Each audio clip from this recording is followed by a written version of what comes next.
Excellent. Okay, we will start probably in a couple of minutes. Let's wait for a few more participants to join in, and then we will begin.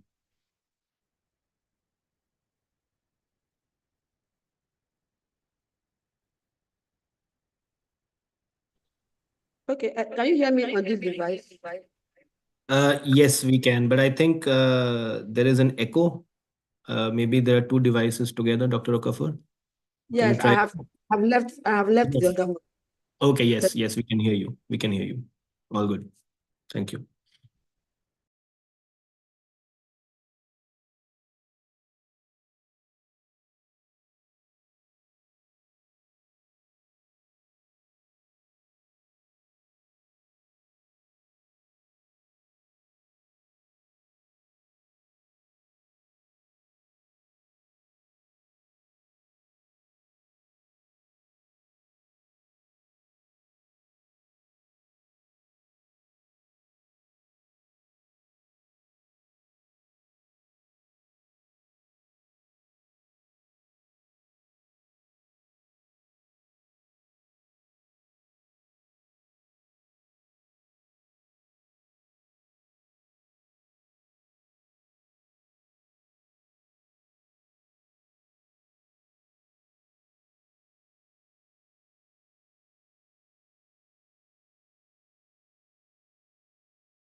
Okay, Shreya, I think we have a good attendance to begin.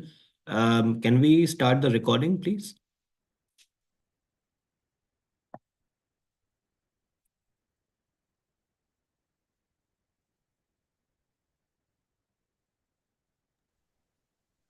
We are live on YouTube as well, Sanjay. Yeah.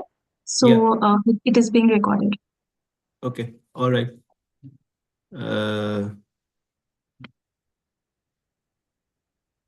Maybe. Okay. Excellent. Okay. So welcome everyone. I see people joining from different parts of the world, but of course, more focused from Nigeria and Sierra Leone.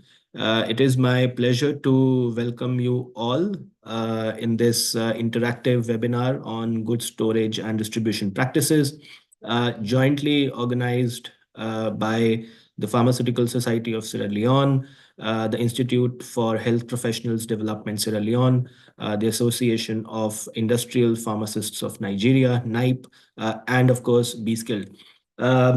We have gathered an excellent panel today who are supply chain and health system experts in their own rights, and they are joining us from different countries. This webinar is going to be about 90 minutes long. We will be issuing certificates to participants who stay for the entire webinar. So we will check at the end of the webinar who have stayed for the entire duration, and they will be sent the certificates. Members of the Pharmaceutical Society of Sierra Leone, they can also reach out to these PSSL coordinators to receive CPD points from this webinar as well.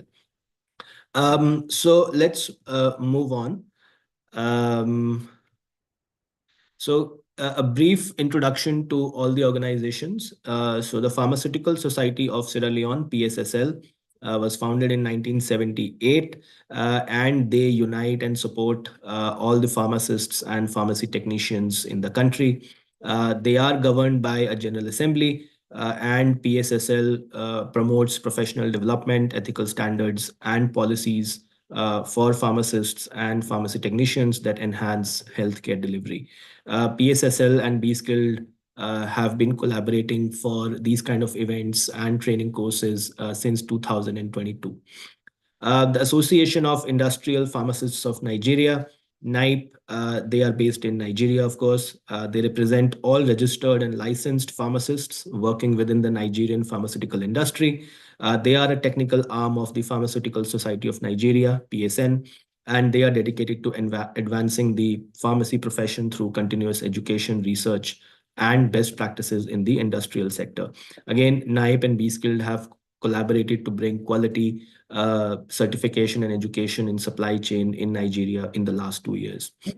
The Institute Right. of Institute for Professional Health Professionals Development (IHPD) is committed to enhancing the capabilities of health professionals in Sierra Leone and beyond. They have already, gotten into agreements to set up IHPDs in other countries as well, and in collaboration with other broader health professional development organizations in sub-Saharan Africa. Their objective is to provide high quality service oriented training programs, of course, initially in the country, in Sierra Leone, and they aim to strengthen the national health system by promoting continuous professional development. And finally, of course, Be Skilled. We are a global provider of learning and networking opportunities for public health professionals. We create and deliver affordable e-learning curriculum, which are certified globally and delivered with experts, health system, health supply chain experts in sub-Saharan Africa, Asia, and South America. We aim to support professional development, especially in low and middle income countries. Let's take a look at the panel, the speakers for today. My name is Sanjay Saha. I am the founder and CEO of Be Skilled. I'm also a health system expert with more than 15 years of experience in health supply chains, pharmaceutical regulatory, quality assurance, and workforce development in Southeast Asia and in Sub-Saharan Africa. We have Dr. Amara Bangali Sise, who is the National Secretary General of Pharmaceutical Society of Sierra Leone. And I would quickly invite Dr. Sise to give us a two-point introduction of himself as well. Dr. Sise?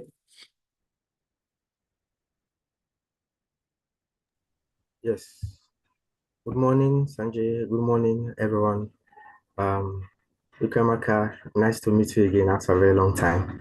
We met in Zambia. My name is Dr. Amar Bangal Sise. I'm a pharmacist and a supply chain specialist by profession. So I have 14 standard years experience in supply chain management, but of course mostly in health supply chain management. So I'm here as one of the panelists for this webinar. Thank you so much. Thank you, Dr. Sise. I would like to invite Dr. Ukamaka Okafor, who's a bona fide expert, and I would call her a veteran in the industry. She is a former director of the Pharmacy Council of Nigeria of the Lagos State, and currently she is an associate professor at the USLID University. Dr. Okafor, a brief introduction. Thank you so much. Thank you very much, Sanjay, and all the panelists. Actually, my friend Dr. Amara. I used to call him Dr. Amara because Amara is Nigerian name, but he's not Nigerian. He's Dr. Amara. Happy to meet you once more again.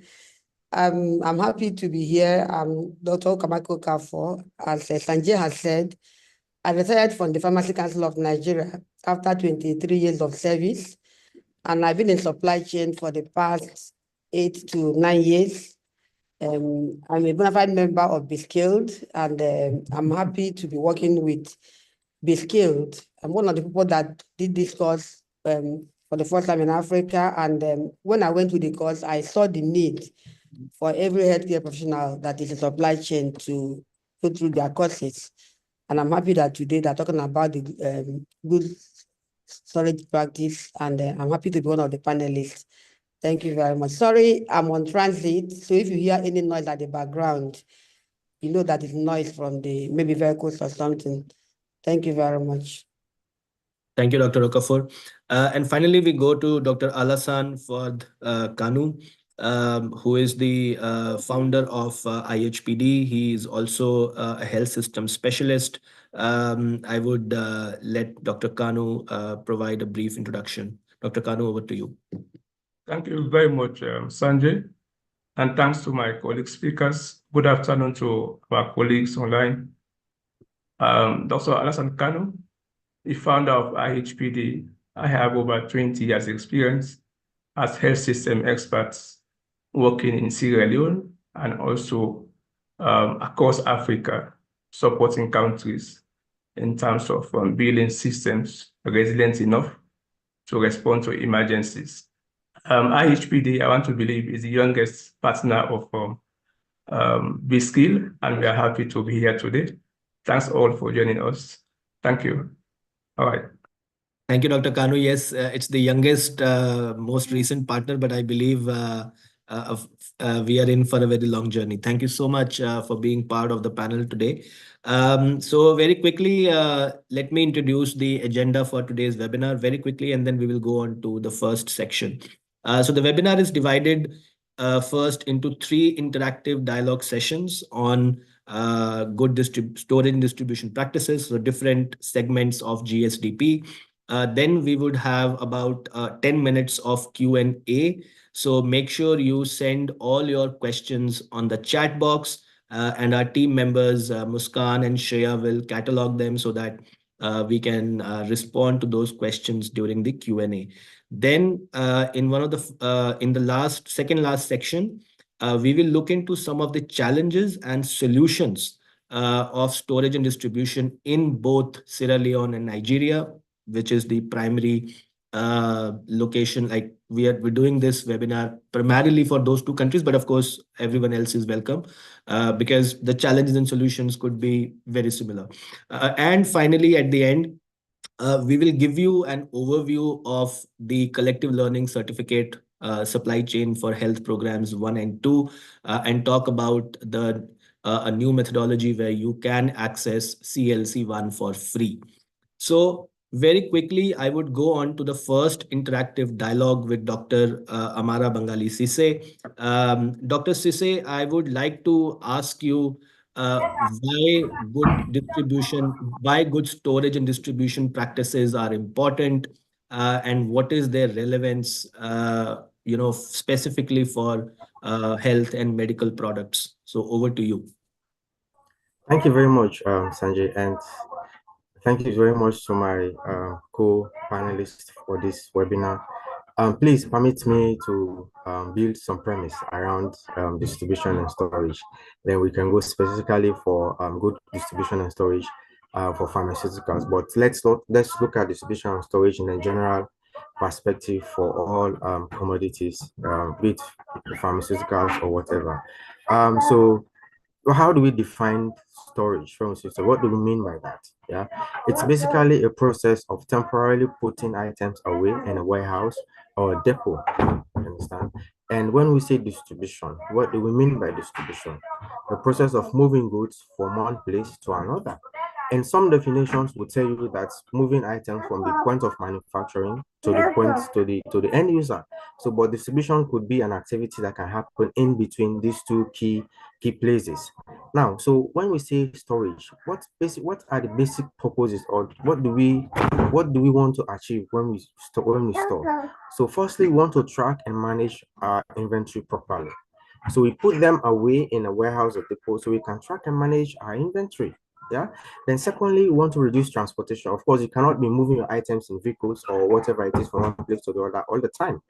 Then also you have to ensure the products are held in secure and protected to prevent them from loss, which is also very important as well. So what are basically the purpose for distribution as well? Let's look at that as well.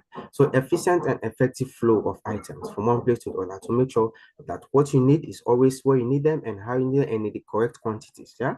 Then it also helps to facilitate timely and accurate delivery to meet your customer satisfaction, which is also important. It helps you to support other decision-making processes for other supply chain components. So this is generally when we talk about distribution and storage, what it talks about.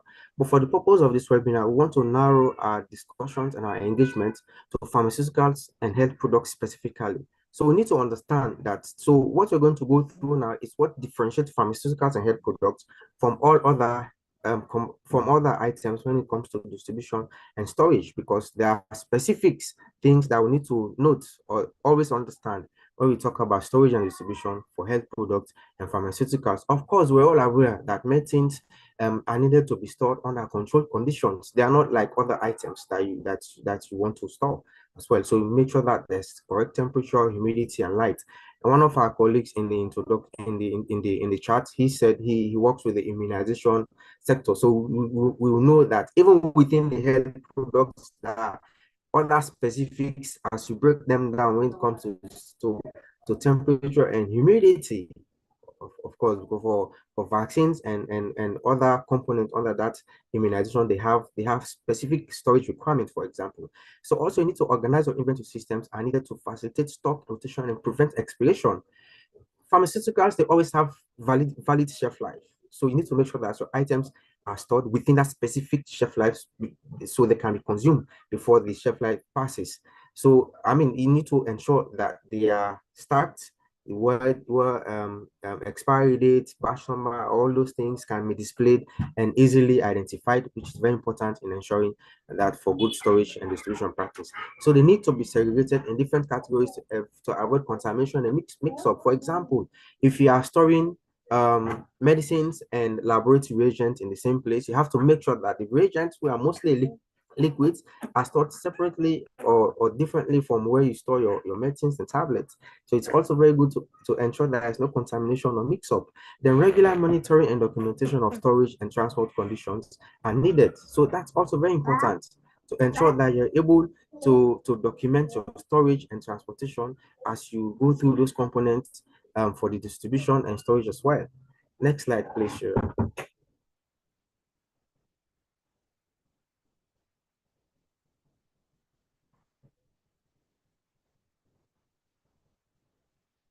Now, also of importance to note is for us to always make sure we keep these basic things in mind. So pharmaceuticals or health products, no, the next one, yes, this one. So pharmaceuticals and health products are sensitive to environmental change. We have to keep this in mind. It's not like any other product. So change in temperature, change in humidity, even the changes in the light that reaches your storage room is also very important. Even in distribution, you have to make sure that if you're distributing vaccines, you have your temperature controlled vehicles where you store them. If you're distributing medicines that need temperature control, you have your refers containers. Most of the time we store most of the pharmaceuticals in reefer containers, so we keep them in the adequate temperature environment until they reaches the destination. And hence, it must always be protected and kept under ideal conditions. Temperature, humidity, and light are already explained. So contamination of certain types of pharmaceuticals or health products, chemicals, radioactive, I already mentioned. Yeah, for radiology and laboratory and medicines, I mean, there are specific storage things we need to note as we move along. So if you are a stock logistician or health supply chain person that looks at storing all these commodities, you have to be very mindful of any intercontamination that will happen in between the products during the process of storage that needs to be looked at correctly. So they are expensive materials and prone to theft. I mean, that is something we need to note and take care of. Yeah. So medicines are very expensive. You can see they might be small in quantities, but they can be very expensive in terms of monetary value.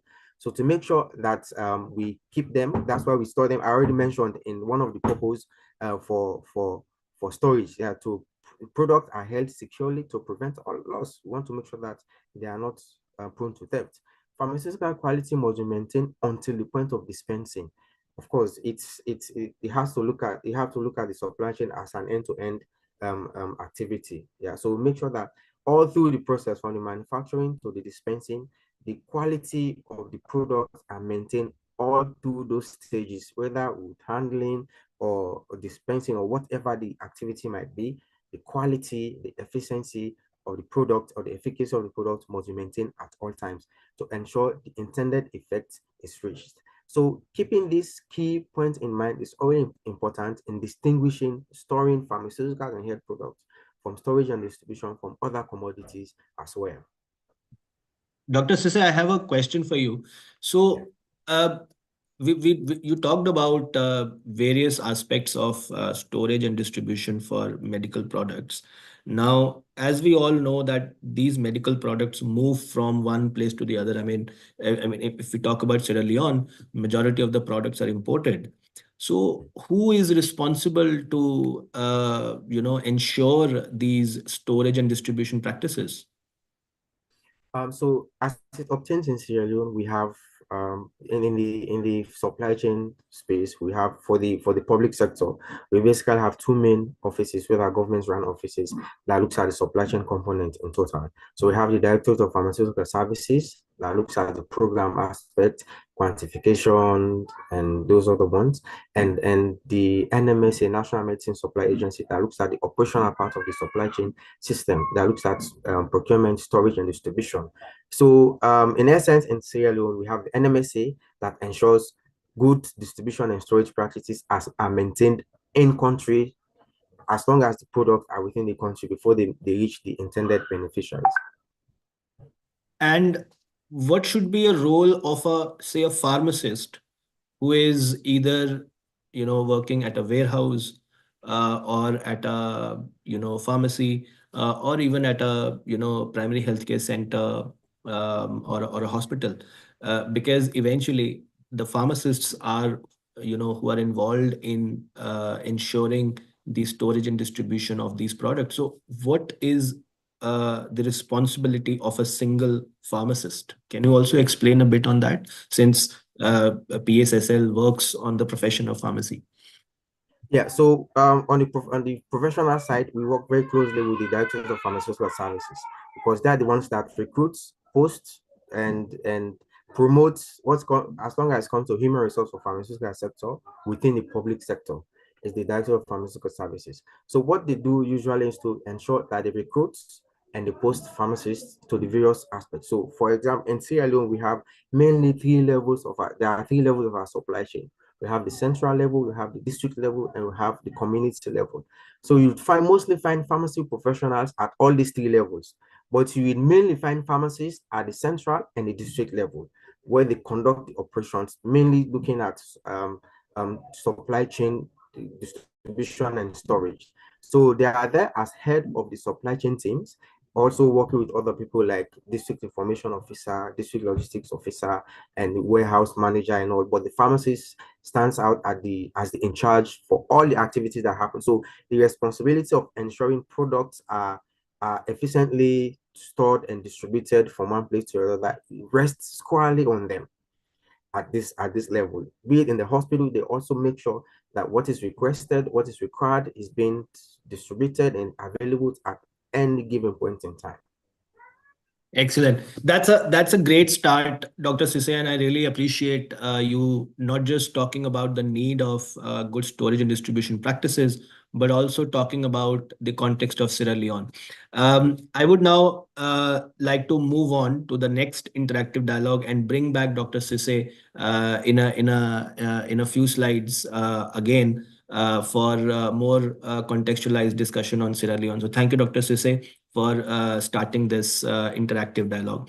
Now, for the second interactive dialogue, I would like to invite Dr. Okafor. And Dr. Okafor, I would like to discuss with you. First of all, we talked about the need of good storage and distribution practices. So I think our audience would like to know, first of all, what are they? Because it is not always clear to a lot of supply chain professionals who are specifically working in the health sector. Because good storage and distribution, yes, it is a common phenomena when we talk about supply chain. But when we talk about medical products, it has even more consequences. So I would request if you can start with making people understand what are good storage practices, what are good distribution practices, and then talk about the compliance of these practices. So over to you, Dr. Okafor. Thank you very much. Thank you, Shreya. Thank you, the panelists and the audience. So talking about good storage and good distribution practice, we're talking about the minimum standards that supply chain logistics organizations must meet. So there must be standard that's a benchmark. There are guidelines.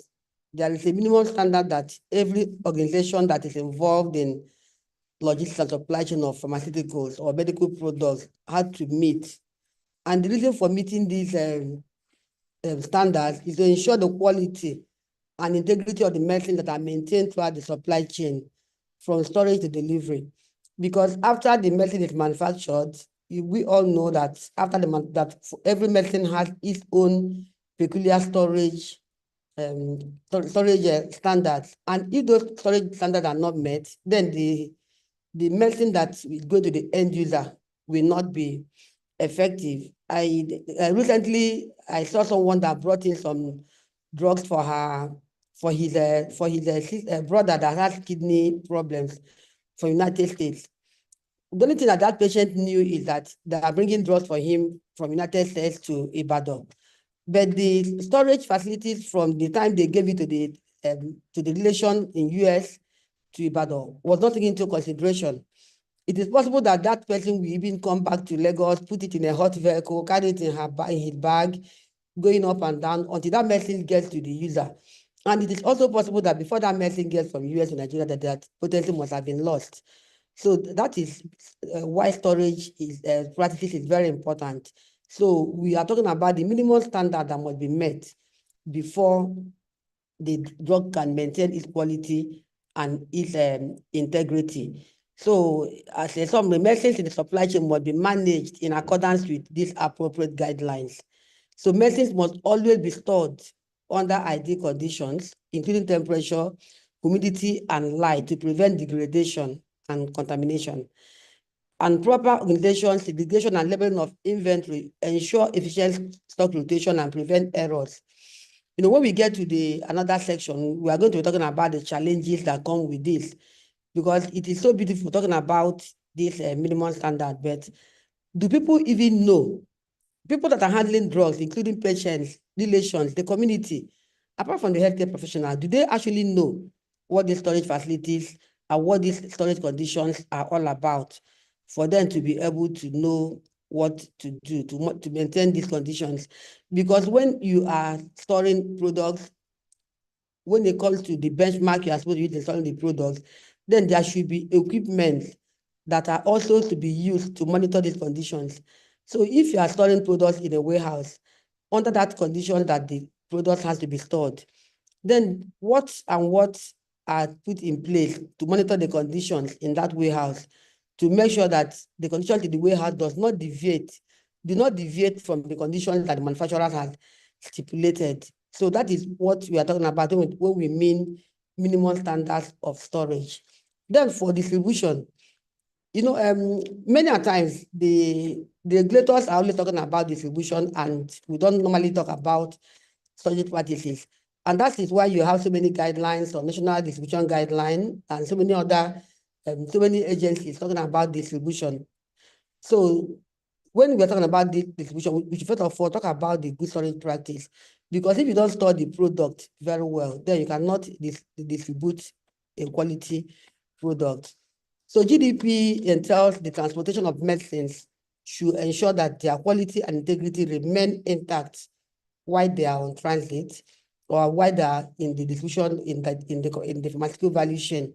And this will include maintaining the right environment condition during transit. It will include preventing contamination. And that is why we are talking about segregation, because when you don't segregate during distribution, then there may be contamination of the product, especially for sterile products and products that are prone to contamination. And you also need to ensure timeliness in distribution, that the time between when the product leaves the manufacturer or the warehouse to the time that it gets to the end user is supposed to be accurate. And then you also talk about the appropriate destination to ensure that the destination where you are taking the product is the appropriate destination, that the product is not taken to the open market where there is no appropriate storage, but that the product is taken to a destination where there will be good storage practice. So it's a cycle of GSP and GDP. For you to get a good product during GDP, that product must be stored in an appropriate condition. So the entire distribution process should be traceable and compliant with established guidelines. So when you are talking about GDP, then there should be traceability. But if we find out, we are going to discuss that during when we talk about the challenges, because we find out that there are some products that do the distribution, you can't even trace them because nobody has known where those products have gone to. Next slide, please. So what are the GSPDP compliance measures? That's the good storage, good distribution compliance measures. So all medicines in the supply chain are compliant with global storage and distribution standards, such as those provided by WHO or other regulatory authorities. We know that WHO is the standard, it is the gold standard for giving us all these standards of practice. But when WHO gives the standards also, there are also regulatory authorities in country that will domesticate what WHO has given us. So these are, so when you are talking about the GSDP compliance measures, you don't only talk about WHO measures, you also talk about the in-country measures, which are domesticated by the regulatory authorities in that country. So medicines are stored in the correct environmental conditions, example, temperature, humidity, and light, in order to maintain their potency and safety throughout their shelf life. Just like I said before, that medicines should be stored under correct environment, whether you are giving the person medicine somewhere else to deliver to another person. And that calls for the public to understand what these practices should be. Also, one of the measures is that during transportation, medicines are protected against environmental fluctuations, mechanical damage, and other risks to ensure their quality remains intact. So whether the transportation is from the manufacturer or from the distributor or from the retail pharmacy or from the vendor, once it is being transported, it must be in the particular environment that the manufacturer has stipulated so that the quality of that medicine remains intact. For example, if somebody has ordered for, recently in my pharmacy, somebody ordered for HPV vaccine, and it was, the person that was supposed to supply that vaccine was very far away. And we started talking about the cold chain,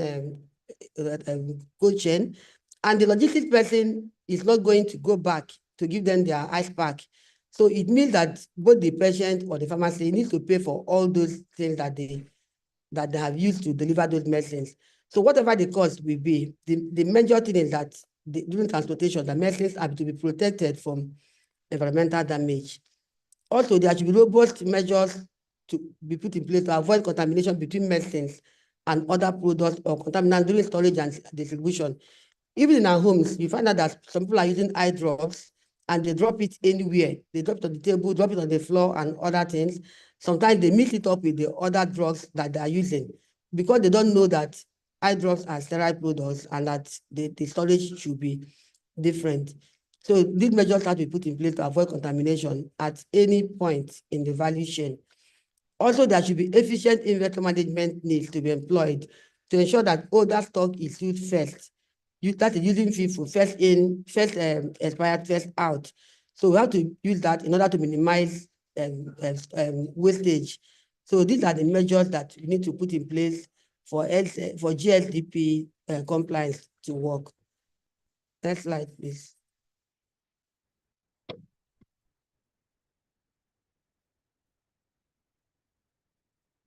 Sanjay, are you still hearing me?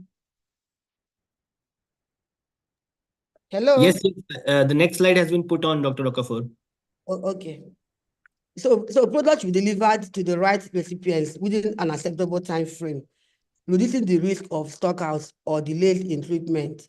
So this measure is just saying that when there is an order, that order has a time frame. It's not that when a pharmacy or a clinic has placed an order from center medical stores, they're not supposed to be delayed. So there should be lead times of delivery of stock so that there will not be delayed in treatment. Also, every step in the storage and distribution chain is documented to enable traceability. So there should be right documentation. When we talk about good storage practice, we talk about good distribution practice. There's also good documentation practice because every product that is passing through the supply chain must be documented so that you can trace the product when there's an issue or even when there's no issue. I think there should be real-time traceability. And you cannot have that traceability unless you document everything in the value chain. Also, staff involved in storage and distribution are adequately trained to handle medicines in compliance with the GSDP standards. So it's not just to bring all the medicines and put in the store or in the distribution chain. The human resource that are handling those medicines, they have to be trained very well so that they will be able to handle these medicines. And this is one of the things that the skill is doing for many of the countries, to be able to build the capacity of people that are handling medicines and other pharmaceutical health commodities, so that they will be able to understand storage and distribution. And when you have people that are not trained, they will not be able to understand it. And that is why you have people that carry vehicles up and down in their vehicles, because either they are not trained or they didn't want to practice what they've been trained for. Also, warehouses and transportation vehicles are well maintained and equipped with calibrated instruments to ensure compliance with storage and transit requirements. So there should be cold vehicles, and there'll be vehicles that are specifically for some products. It's not all products that will be carried in all the general vehicles. In every industry, there should be vehicles for general products, and there should be vehicles for specialized products. And when you have such vehicles, those vehicles have to be calibrated. You have to be sure that the requirements of temperature, of humidity, and any other thing, that all those requirements are supposed to be there, especially when the products are on transit. And also, the ultimate goal of GSDP is to ensure that patients receive safe, effective, and high-quality medicines. So all this that we are talking about, the end goal is that the patient gets the safe, effective, and high-quality medicines. So whether it is GSP or GDP, the ultimate goal is that the end user, who is the patient, receives medicines in safe, effective, and high-quality conditions. Slide. Thank you, Dr. Okafor. That's a great, analysis of the different compliance measures that are needed for storage and distribution for medical products. I'm a bit cognizant of time, so I'm not asking a question right now, but there are lots of questions that are coming from the participants in the webinar. So we will take all those, or some of those questions, as much as possible during the Q&A session. So Shreya, if you can send a compiled list of questions to all our speakers as well, or you can just put the compiled list on chat in a while so that everyone can see. But in the meantime, I would move on to the third interactive dialogue. Of course, Dr. Okafor, you will be back very soon for Q&A and discussing the challenges in Nigeria. But I would like to invite Dr. Alasan Kanu from IHPD for this third dialogue. And this particular section is focused on GSDP for efficiency, supply chain efficiency, and also looking into Dr. Okafor talked about what are the various compliance measures. So I would like Dr. Kanu, for you to start that what affects those compliance measures. So there are, of course, certain things which can positively or negatively affect those compliance. So we will start from that, and then we will go on to how GSDP can be used for supply chain efficiency. Dr. Kanu, am I audible? Yes, you are here. Okay, excellent. Over to you, Dr. Kanu. All right, thank you very much. Listening keenly from what you've just talked about, I want to say it is linked to what Dr. Okafor has just presented brilliantly on the compliance of GSDP. Compliance, storage, and distribution practices are contingent to several factors, which I will touch on from a health system perspective. From the minimum standard described by Dr. Okafor, I have this question for our audience. How compliant are storage and distribution practices in your country, be it Sierra Leone, Tanzania, or Comoros? As you can see from the slide, and again from the guidelines by WHO, the following can affect compliance for storage and distribution of medical products. First is personnel, the number and quality of personnel. How many people do you have in the warehouse? If you have few people, they will take shortcuts, which will compromise compliance and quality.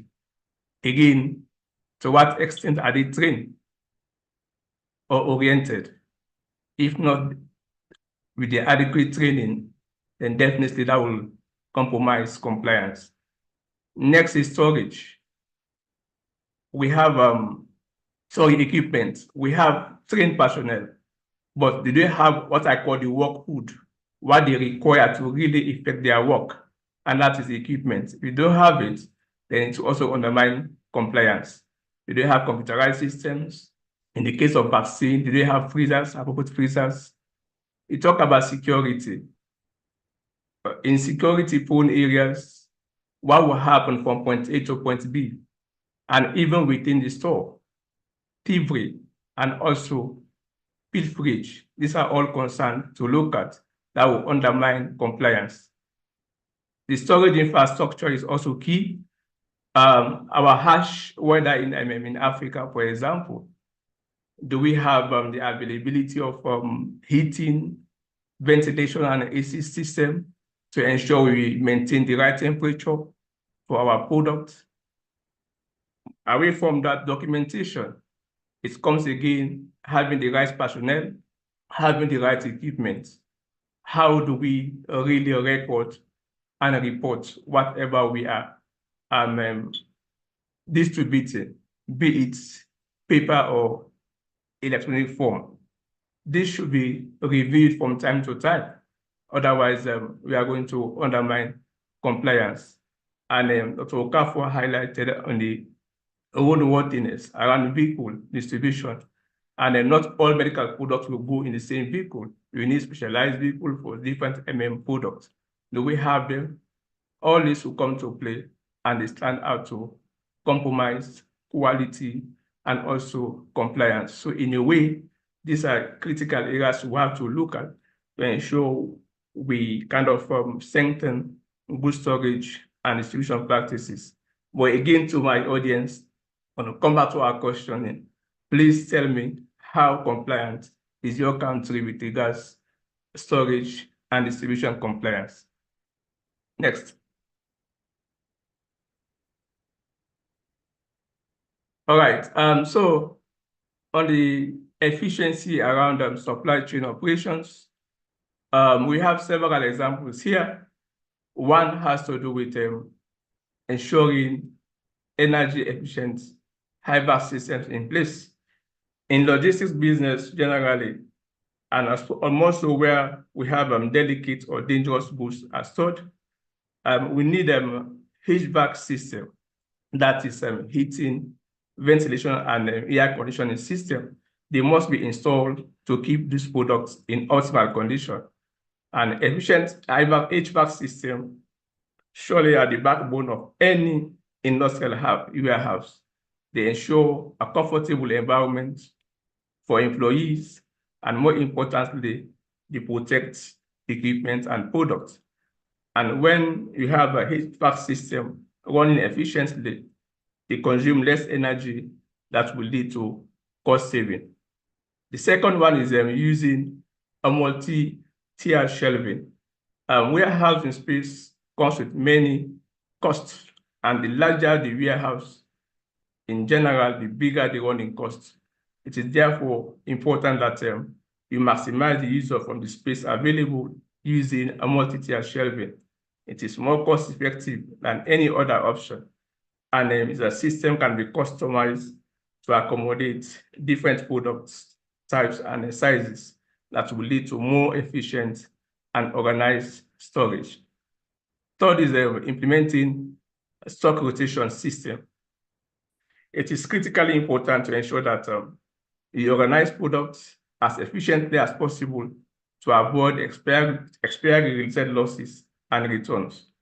One of the most widely used methods here is the FIFO, first expiry, first out method. And it's all about ensuring that the product that expires first is the first one to be consumed or distributed. And in this way, you can maintain product quickly and avoid extra costs for expired products, reducing the risk of spoiled good. And the fourth one here is maintaining real-time documentation using barcodes. Barcodes surely can enhance inventory management efficiency. They allow for quick and accurate tracking of products as they enter and leave the inventory. And this helps in maintaining stock levels. It reduces entry errors manually and also speeding up processes like restocking, auditing, and other fulfillment. Next slide. All right. Another one here is finding the lowest cost of transporting products. It's all about efficiency here. How can you take your product from point A to point B at a lower cost? But more importantly, you also ensure the system that take the lowest possible given the terrain. So you think of the cost, but also the time. Mind you, whatever you're going to take to point B is about saving lives. How quickly will you get it at the other point is very important. And ensuring products are distributed on time and also in full as requested by the point of delivery, i.e. the health services or the health facility. And you also need to ensure that all data in relation to transportation is collected and recorded in a timely manner for traceability. Next slide.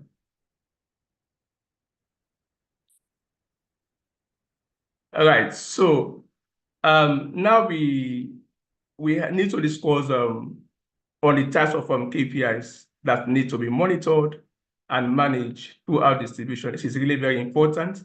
And we look at the service level, the quality level, and also the cost. So on the service level KPIs, we talk around average lead time from the manufacturer or supplier to your warehouse and down to the last mile health service delivery or health facility. We talk about the order fill rate, the order turnaround time, the average delivery time, and storage space utilization. These are key KPIs for service level.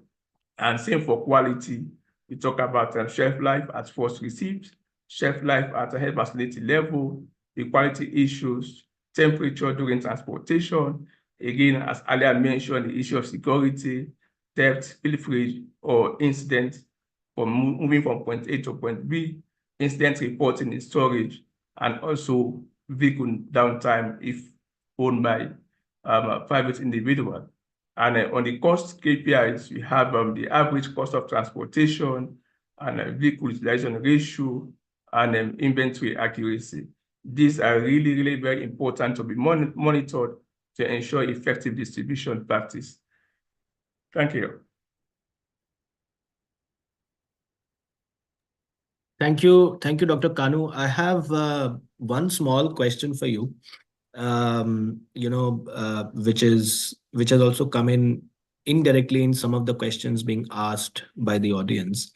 I think if you can clarify very quickly why we are talking about supply chain efficiency along with GSDP, because I think a lot of our participants may not be able to create that linkage that whether GSDP, goods storage and distribution practices, is a guideline that supports the quality of medicine, or does it support efficiency of supply chain, or does it support both? I think if you can provide a bit more elaboration on that, people will be able to understand that it's required for both. Over to you. Yeah, I'm pretty sure they are applicable to both storage and distribution. Whether you store, you need to document appropriately. Same for distribution, you need to account. So you have to really document. And then coming to personnel level, as we earlier said, you need people who has the right skill You need people who have the equipment to be able to effect whatever guidelines or compliance arrangement in terms of storage and distribution alike. So what we've talked here about efficiency applies to both storage and also distribution in a way. Thank you. Yes, excellent. Thank you. Thank you so much, Dr. Kanu. I would just do a quick summary before we move on to the Q&A. There are a lot of questions which have been asked by our participants, and I will ask some of them during the Q&A. But let me do a quick summary of what we have done so far in a minute.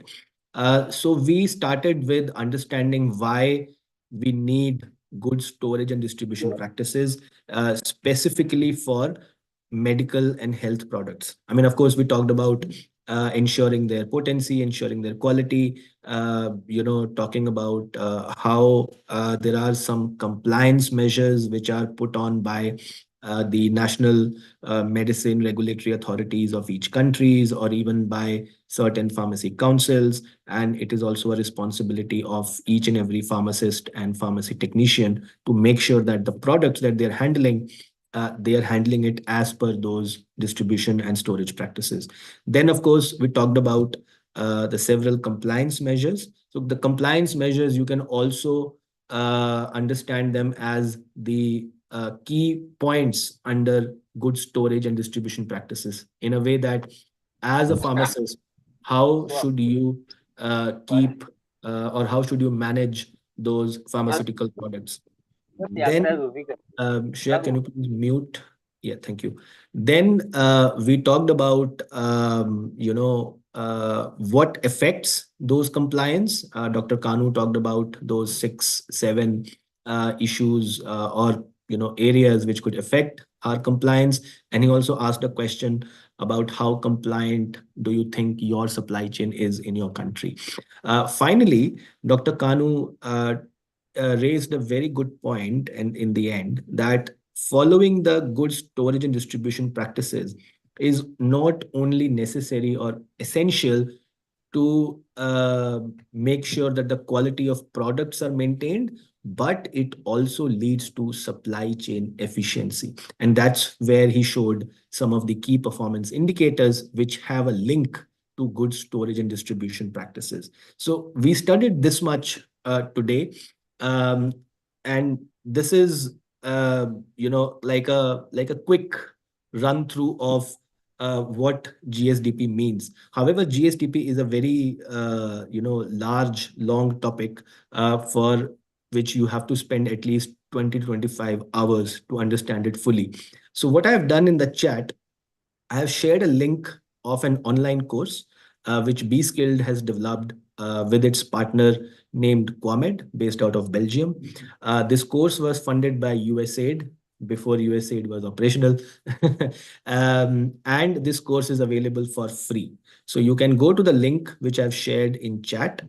You can create your account and you can spend about 25 hours to learn a very detailed and get a very detailed understanding of good storage and distribution practices. The course is free. There is another course if you want to become an inspector of storage and distribution, but I will leave it here.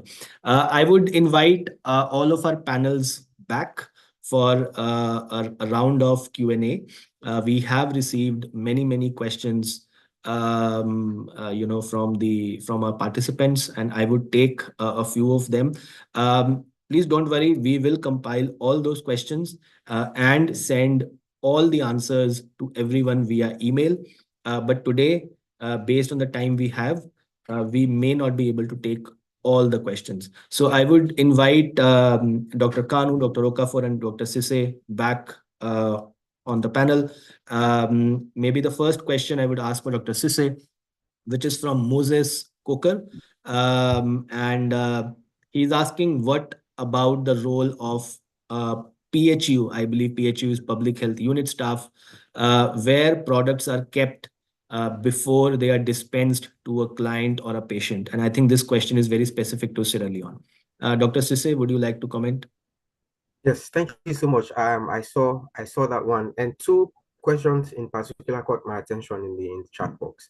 Okay. And this is actually one of them, which is more specific to Sierra Leone, but experiences can be shared with other countries as well, because I believe every country has their health facility, or at the very lower end in the communities. So I am at the community levels. We have our staff. Mostly they are nurses that man those staff. So the thing that's happening in Sierra Leone is that in the nursing course, we have a small component of LMI, Logistics Management Information System, that is embedded in their nursing course. So it helps them to understand at least the basics in Logistics Management Information System. So when you are posted to your hospital or to your health facility at lowest community level, you have an idea of how to to carry on this good distribution and storage practices. Okay, so how to put items on your shelves, how to segregate them between whether they are liquids or they are medicines, or as the case may be. If you have a laboratory, how do you separate those laboratory items from the other items? So they have the basics of how to actually do this good storage practices. Because at that level, we don't expect them to conduct distribution practices, but just to store and to dispense to the end user. So they are aware of what to do in terms of storage, and it's very clear to them how to do it. But they are also under the supervision of the district health management team. And the district health management team have a mix of players that looks at that supervises these health facilities. And in there, they have the pharmacists, the logisticians, and the information officers that do supervision from time to time to these health facilities, to continue to see their practices, how they are doing it, and how to help them to improve on the practices. So definitely they are also part of the system, and they are very key in ensuring good storage and distribution practices in the supply chain of Sierra Leone. Thank you, Dr. Sise. There is another question from Yauli Bagu. I will narrate the question, and then maybe anyone could respond to it. He or she asks, what is the role of the final consumer of these pharmaceuticals and medical products when it finally gets to them? And how can they be more informed? I think this is a very good question, because sometimes, and Dr. Okafor also talked about a scenario. So maybe Dr. Okafor, you would like to take this question? Yes, thank you very much. That question attracted me. And I think it's the government and the associations that we first of all educate the public. As just from the scenario I gave, you give somebody medicines in US for somebody with kidney transplant at Ibadan or your state, Nigeria, and the person does not know the requirements for storage of that product. And the person might come back to Nigeria, carry that product in his or her boot for a long time until he or she gets to Ibadan. So the person does not know. And I want to share a personal experience before I answer that question. When I started my pharmacy, my husband is an engineer. He doesn't understand why the drugs should not be in the car once we get home. Once we get home, I will bring the drugs out. I put them in the house, put the AC. He told me that it's like this drug has become my husband, that I'm married to this my products, because he doesn't understand what the products, how the product should be stored. So I had to explain to him politely and told him that these drugs actually, they are like eggs. They have to be protected. So it is the government and the professional associations that we take it as a priority to educate the public on medicines handling, so that the public will know that medicines are to be stored correctly, and even while on transit. So the public has a role, but the public is ignorant. So unless someone creates that awareness among the public, they won't understand how to store the products. Thank you very much. Thank you, Dr. Okafor.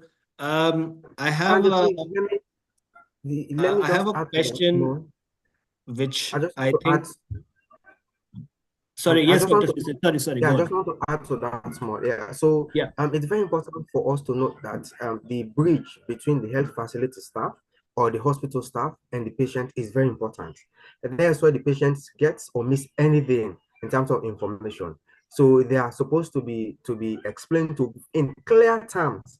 Yeah, their medications, the frequency that you use it, when often, or how, whether with meal or without meal, or where to put them. They should be kept away from children, for example. So these kinds of information should be very clear and explained in clear terms, not explicit, from the healthcare giver to the patient. So once they get back to their homes and or where they stay, they are able to follow on these things that are being explained to them at the health facility level. So this is also very key, in addition to what Dr. Okafo already explained. Thank you. That's very important. Thank you very much. That's very, very apt. Yep. Thank you. Thank you, Dr. Sise. I think I will ask a question to Dr. Kanu, which is from Mohammed Lamin Kamara. He's asking, what current guidelines on GSDP of pharmaceuticals or health products do you recommend? Dr. Kanu, could you take that question?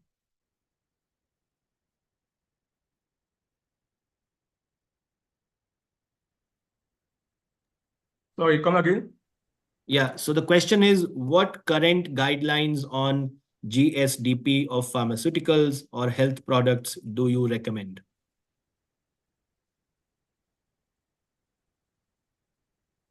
Well, broadly speaking, we have a range of them, and again, looking at what WHO has provided around how we can enhance the efficiency of managing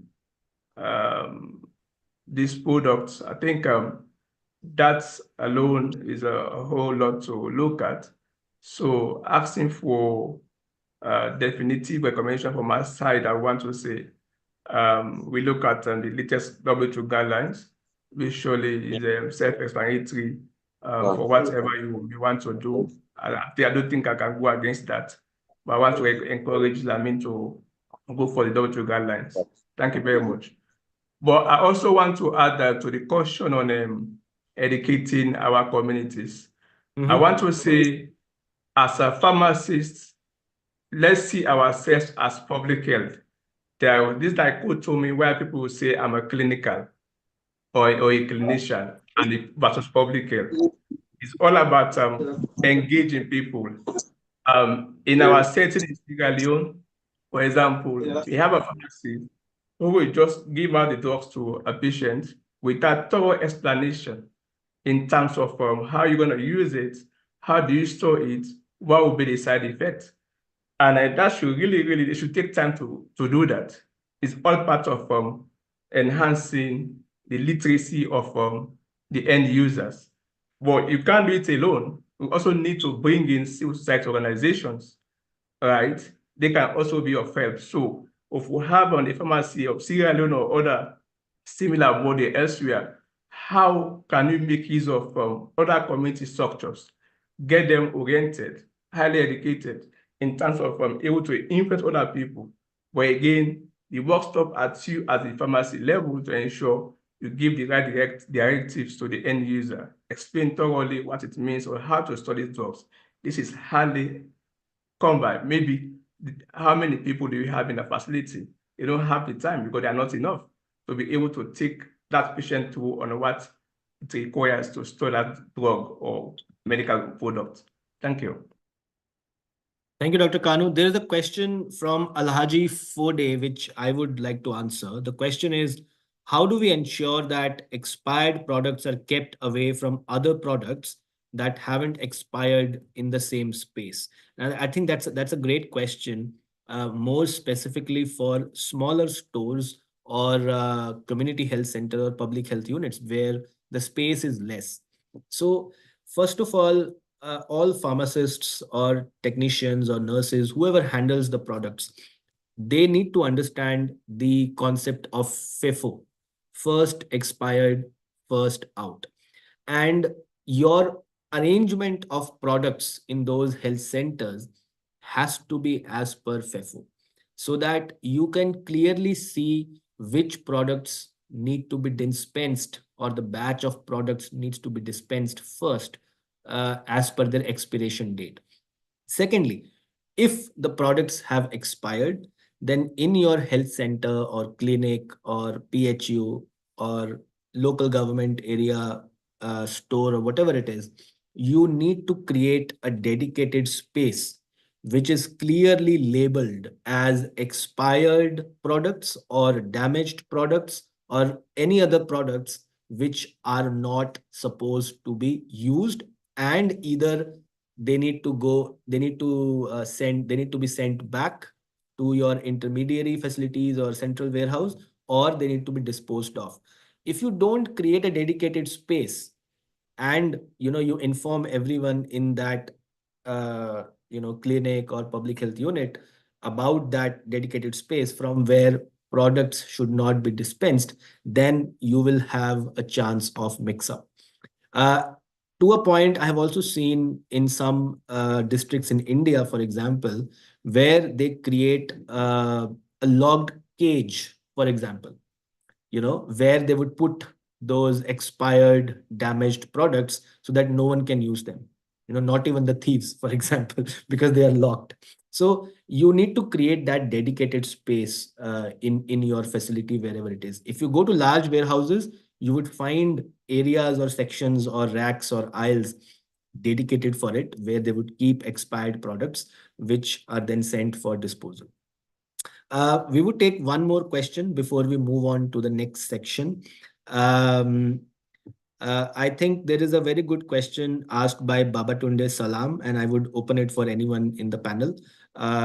They're asking, what measures can we put in place to ensure that good storage condition is maintained while in transit?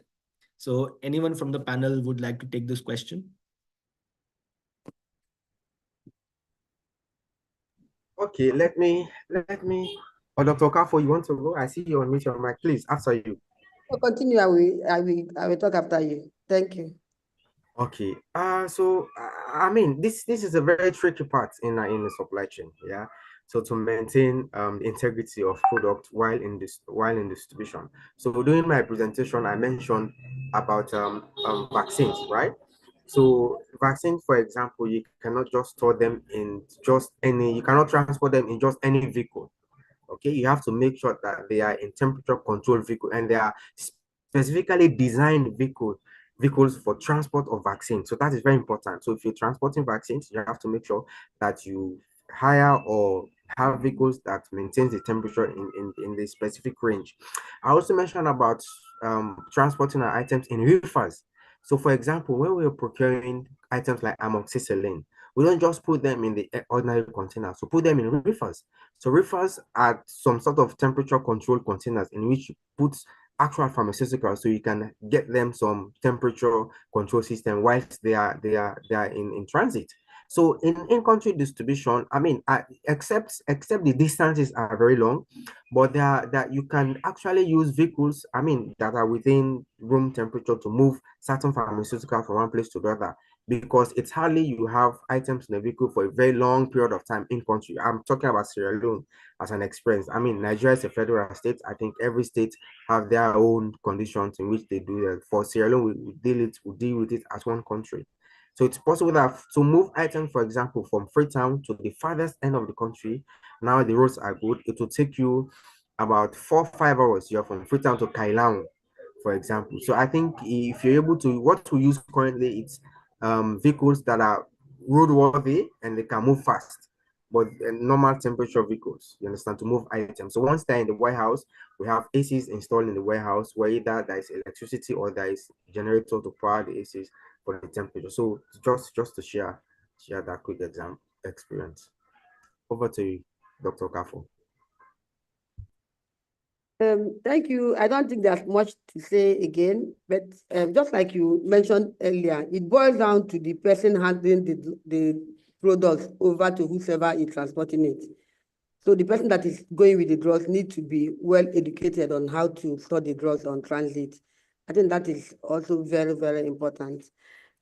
And I don't know that somebody wants to answer another question, or can I go on to answer a question that attracted me in the chat room? Okay, yes, Dr. Okafor, maybe that would be the last question we answer and then we move forward to the next section. Thank you. Okay, there was a question on whether every pharmacist handling products should be asked to do something like that, to supply chain training. Let me get the question. they were asking that whether we think that every pharmacist handling products should go through supply chain training. I think, and then the person also asked, how do we ensure that every pharmacist that handles drugs goes through supply chain training?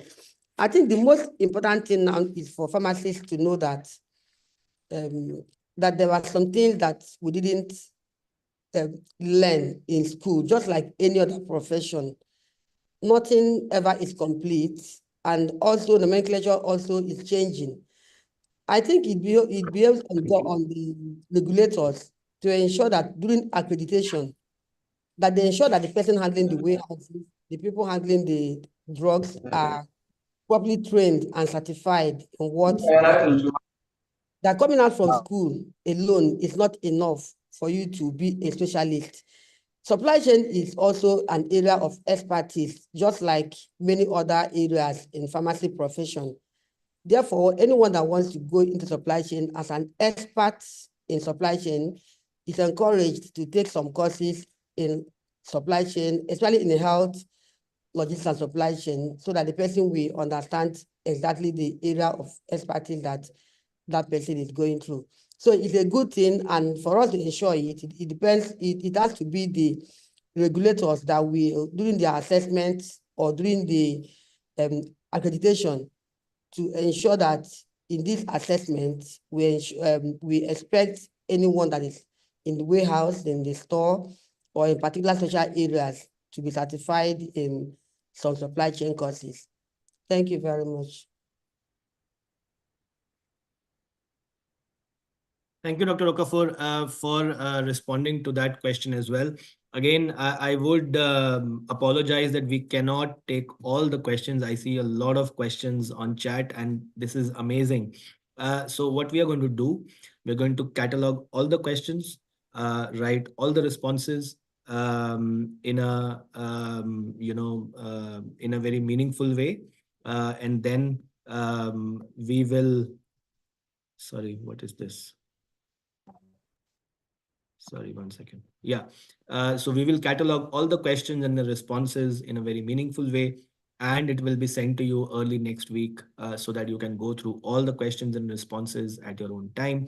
But like I said, there is a very good course on good storage and distribution practices at Comet Learning, and this is free. You can go and check that out.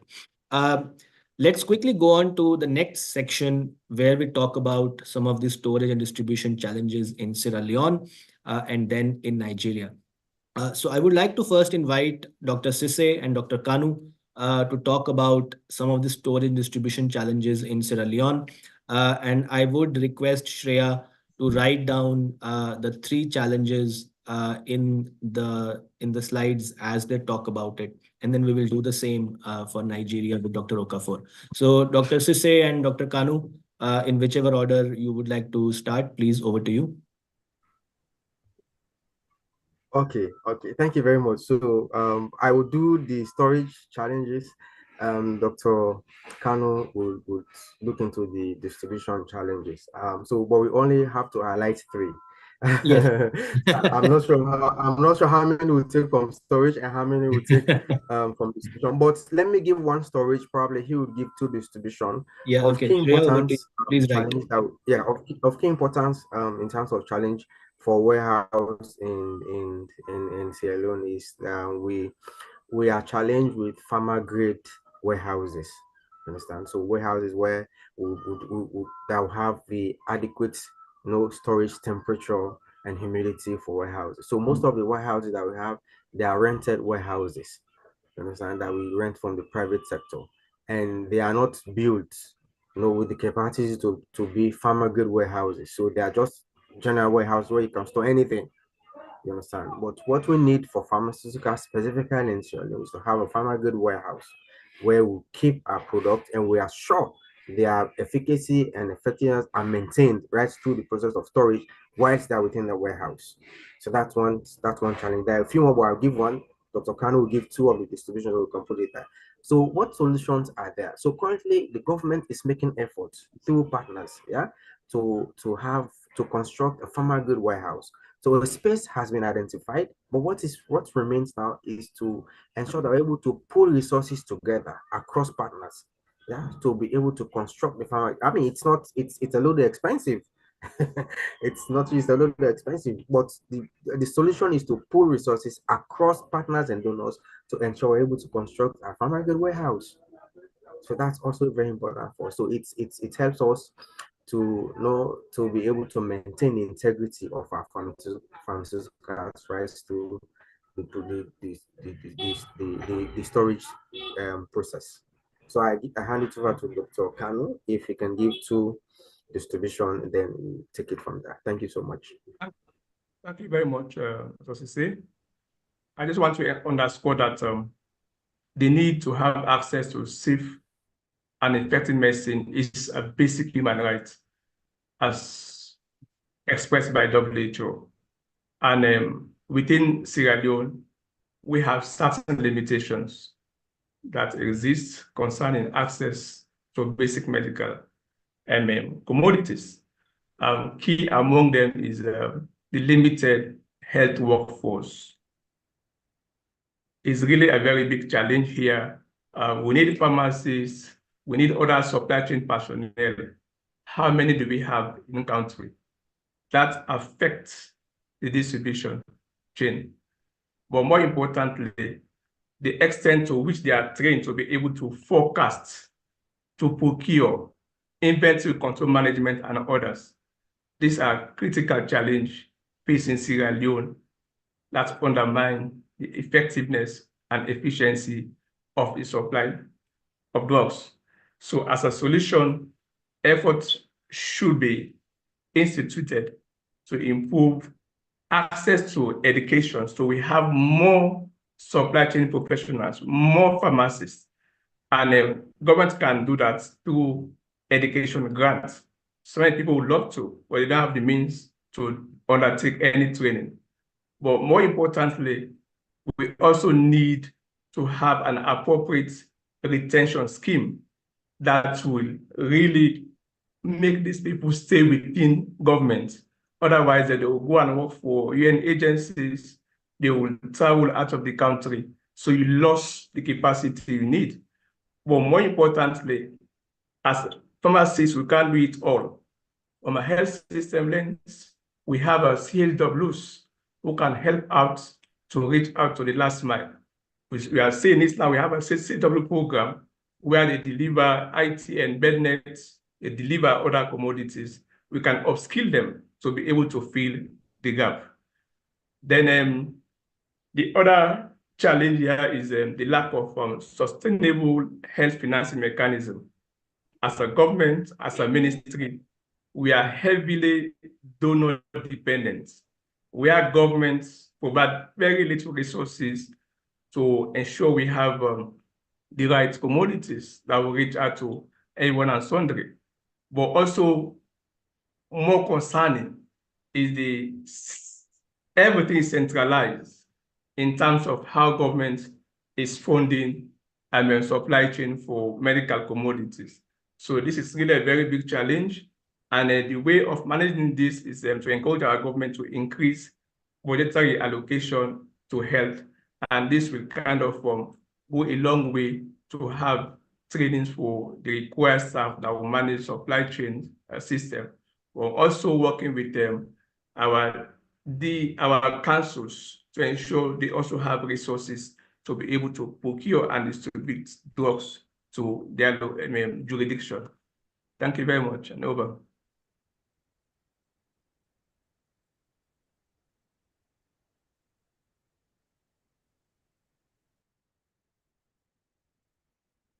Okay, that's great. So we heard from the perspective of Sierra Leone. We have actually done both sides. We have listed some 3 key challenges. Now, you may think that these challenges are not very specific to storage and distribution, and rightly so. A lot of times in supply chains, the challenges or the problems that affect storage and distribution, they may be deeply rooted into workforce, policies, financing, so on and so forth. So I really, really want to appreciate Dr. Sise and Dr. Kanu in talking about those deep rooted challenges and some of the potential solutions to address those challenges, which you may not be able to do directly, but you may be able to advocate for it. So as a health professional, as a supply chain professionals, one of your jobs is to advocate for solutions as well, which is what we talked about right now. I would now move over to Dr.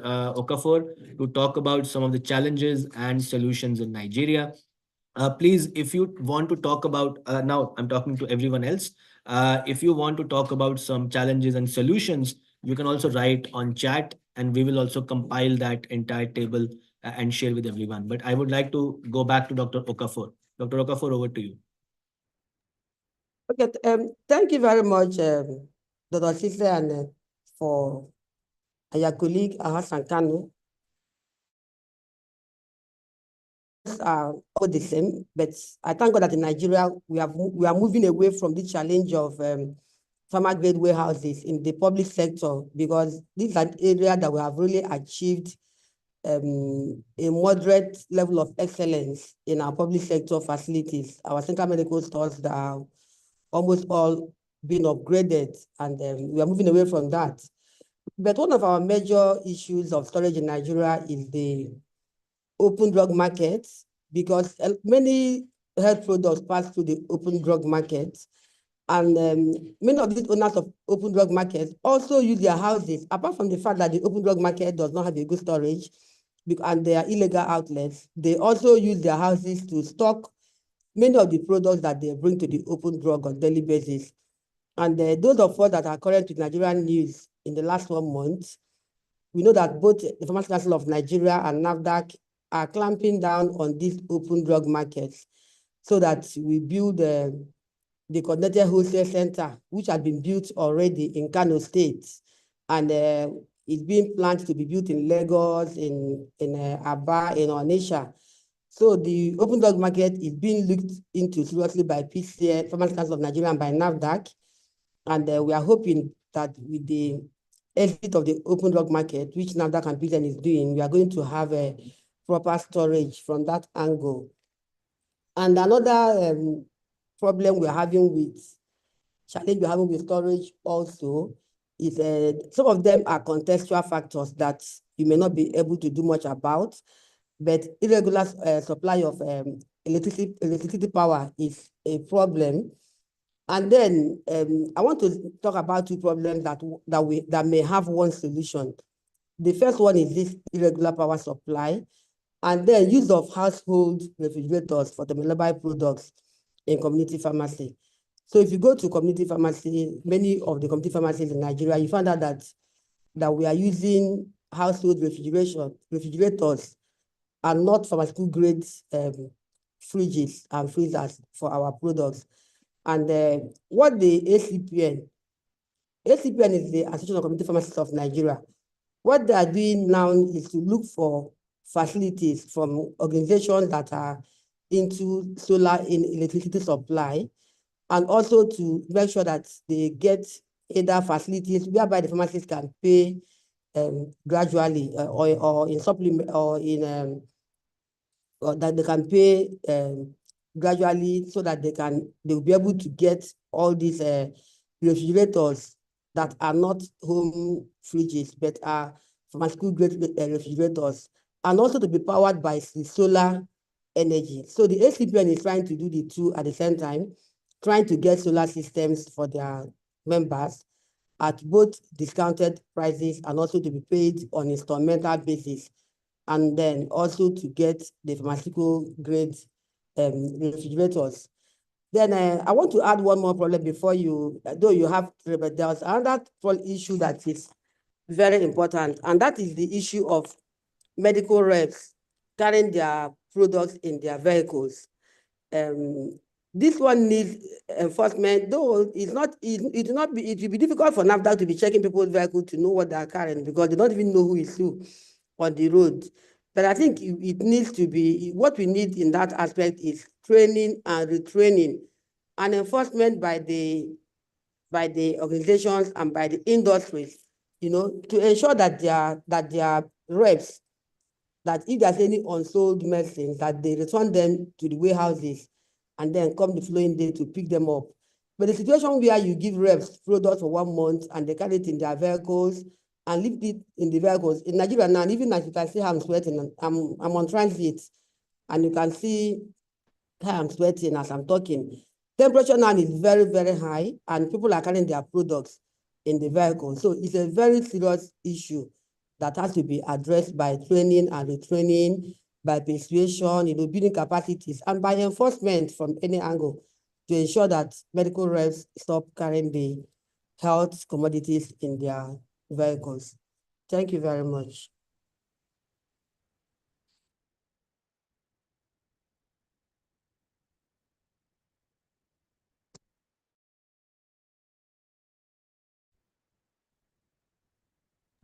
Okay, that's excellent. I think we have talked about some broad level challenges and solutions when we talked about Sierra Leone. And in terms of Nigeria, we have talked about very specific, very real on-ground challenges, which I'm sure, Dr. Okafor, you have seen through your own eyes. And I think that that's great to talk about as well. When we have already talked about some broader governance related issues and challenges. So I'm sure there are many more challenges. There are many more issues that you may be facing, you may have seen with respect to good storage and distribution practices. And unfortunately, we cannot talk about everything today. There has been one point which has been raised by someone in the chat, which is about disposal. And I think it is very important to note as well that reverse logistics disposal can be a major problem at smaller facilities, public health units, and they may result in space issues.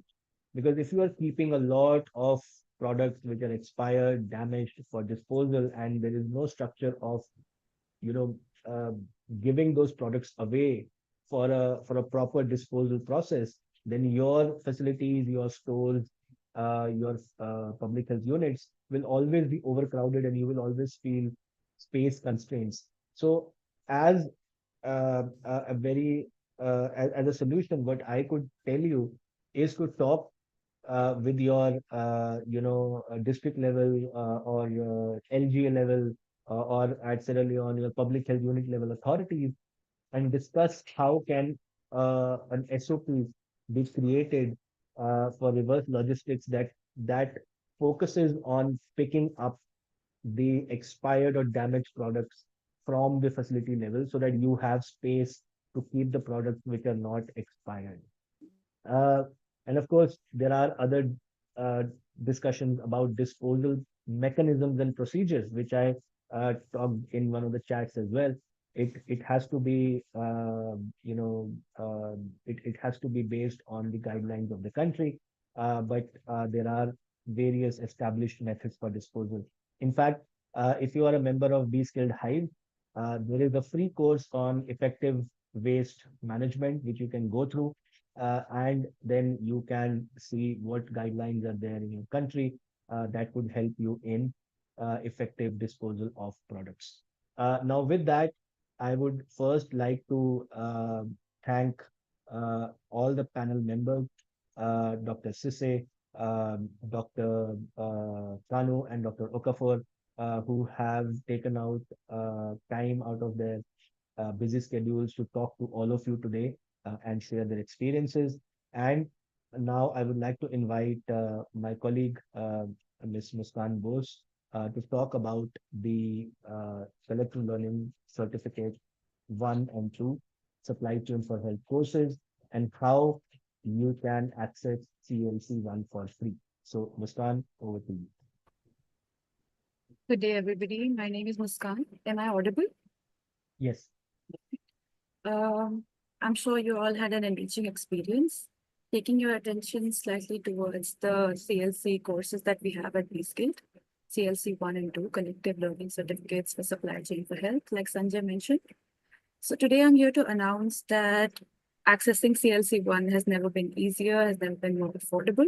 CLC1 is now available completely for free to access and to complete.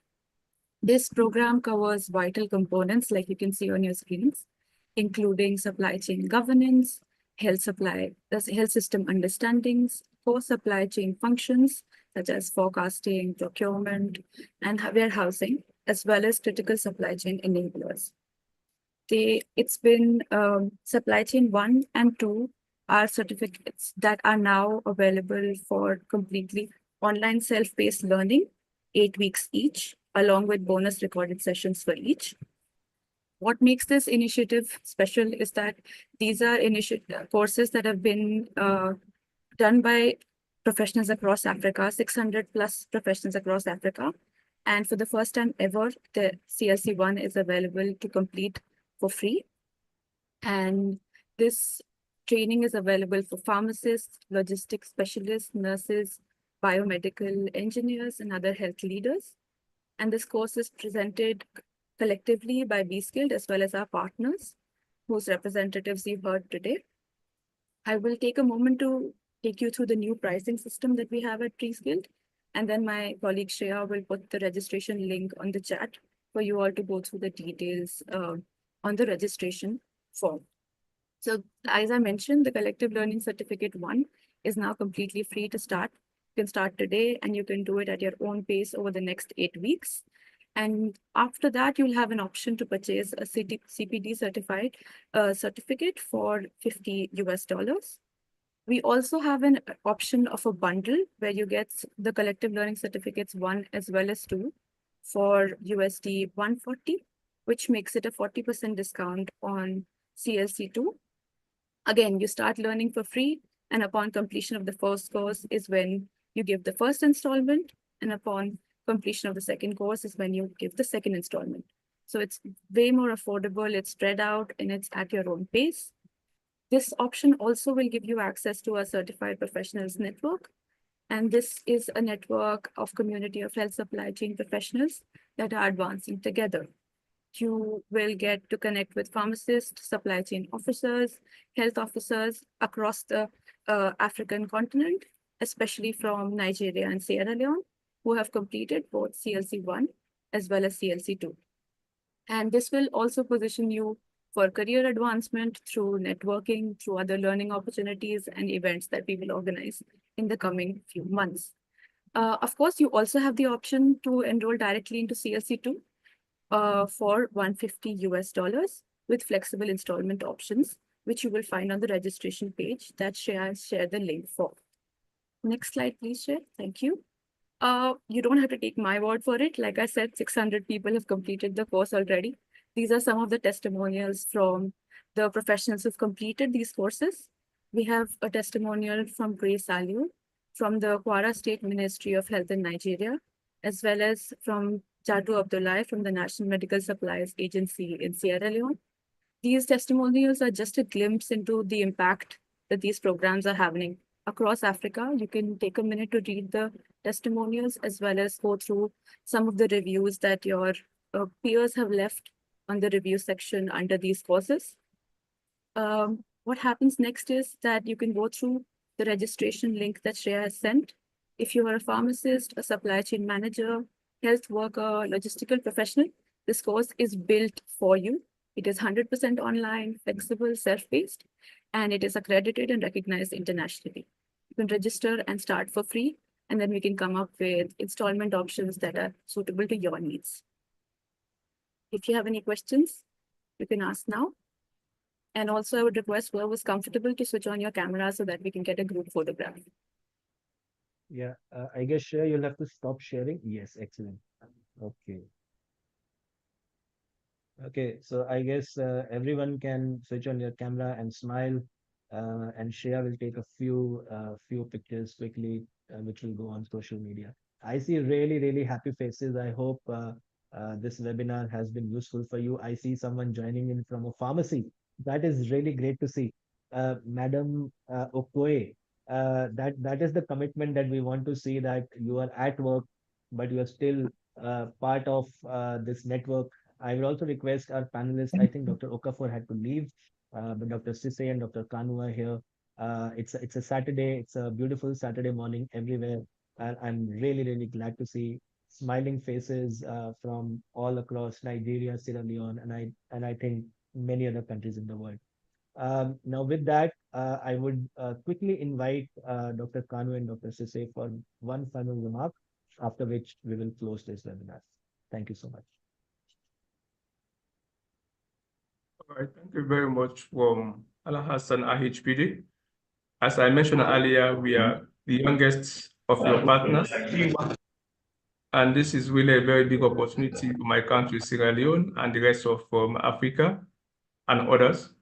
And we look forward to deepen this collaboration to ensure we impact our health system nationally and by extension regionally.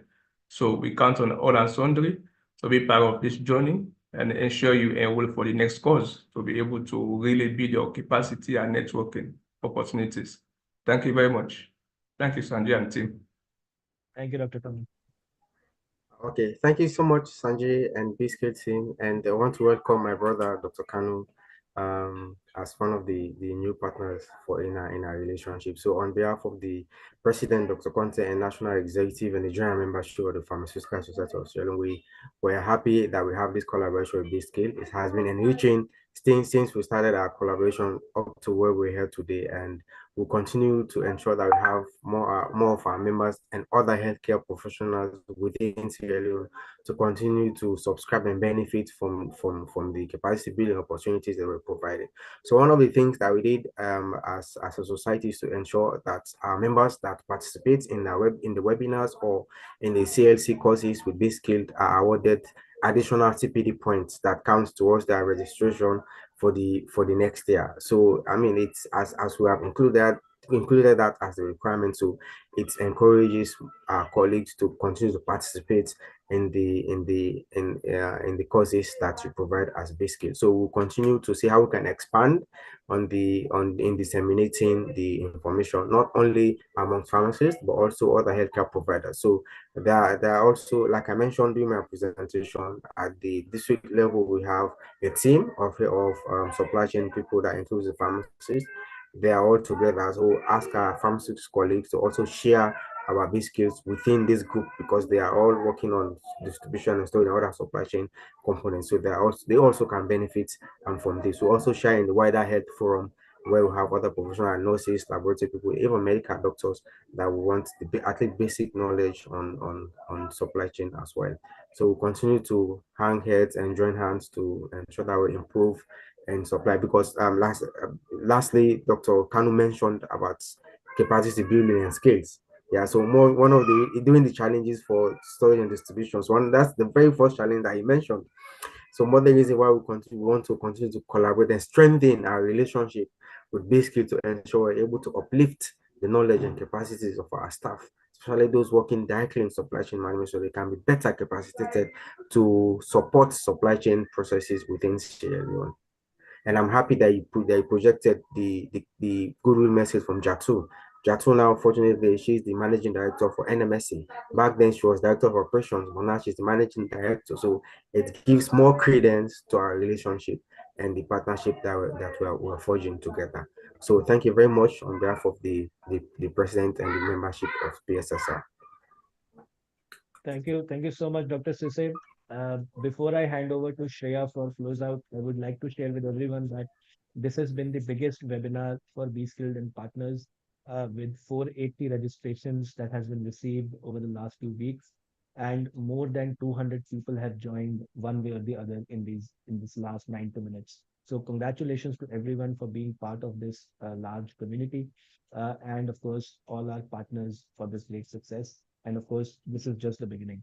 And now, Shreya, last few words from you and close out. Thank you. Sure. Thank you very much for joining everybody on a Saturday. And we always have a great time organizing such webinars for you. Kindly drop us an email if you have any queries after this webinar. The email address is in the chat box. And have a great day ahead. We will keep on organizing such webinars for you. Thank you. Thank you, Muskan. Thank you very much. Thank you, Thank team. you. Thanks, everyone. Thank you. Yes, thank you so much. Have a nice rest of your week. Thank you, Dr. you. Thank you. Thank you. Thank you so much. everyone. Thank you, everyone. Thank Merci you. Thank you. beaucoup.